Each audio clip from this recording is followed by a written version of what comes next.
Thank you for plugging into this Family Life News podcast, streaming issues-driven, family-focused news. Welcome back to another edition of Hometown Heroes on Family Life. I'm Mark Webster, and this week's guest is Bob Lecher from Painted Post, New York, a facilitator for the Fatherhood Connection, helping men find purpose and identity in fatherhood. I facilitate for an organization called the Fatherhood Connection, and I have been doing it now over 3 years, and I got exposed to it right as I was going through separation and right as COVID was hitting, and really it saved me. Literally, organization that was founded by our leader and pastor, Reggie Cox, out of Rochester, Fairport. And he's been ministering to men coming out of prison, coming out of rehab, coming off the DV charges, and has been doing that for a long time. And with that, he also brings the Spirit of God to it, and how we as men have been taken out of our original intent as fathers. And our society, specifically the U.S., is a fatherless society. You really kind of hit the nail on the head there. It's never been more obvious what the implications are of the breakdown and the lack of support now for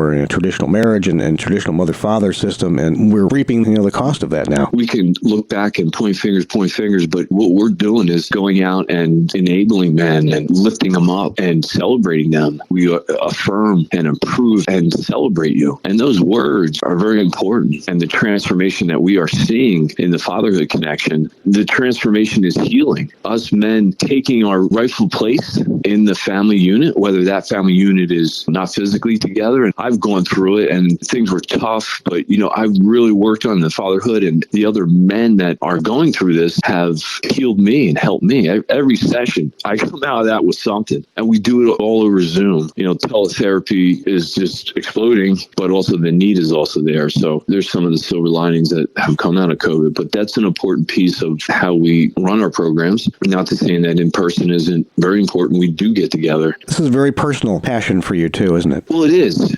My pain has become my passion. That transformation of what we're doing in the Fatherhood Connection. We're now going statewide with the Fatherhood Initiative. God's path is so great, and this work is so great. And some of our real focus is on parental alienation and how that is an area that can fix a lot of things. And that is enabled by the systems in the court and the bias that is put on men. Between the devaluation of traditional marriage, and also you get a generation of young men who don't have that example of what good fatherhood looks like. That doesn't happen only when there's separation or divorce. And I experienced it real time. Being married, how do we not just be the breadwinners, but we be the everything? Kind of step back into it. And yes, you do have the authority. Moreover, it may not then be your dad, but you can be that figure to someone else. I have two girls that are 15 and 13 now, but when they were in elementary school and even in pre-K, I was working out of the house, so I had flexibility. I used to go in and be a lunch monitor. Man, so many kids, especially the girls, the father-daughter bond is so important. Us guys aren't stepping into those roles, those opportunities.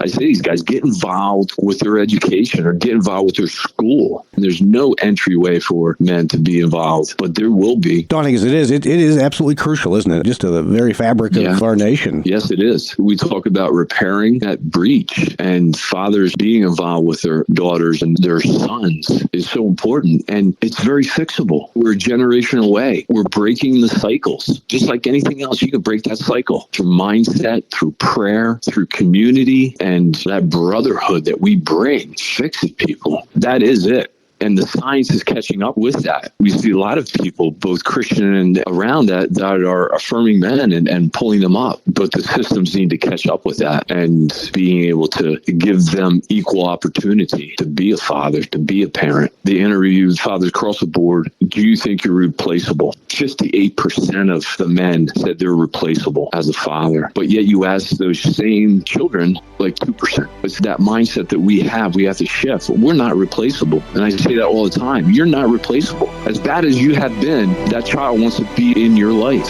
That's Bob Lecher from Painted Post, New York, a facilitator for the Fatherhood Connection, helping men find purpose and identity in fatherhood. Please join us again next week as we search for your home, your town, your hero. It's Hometown Heroes on Family Life.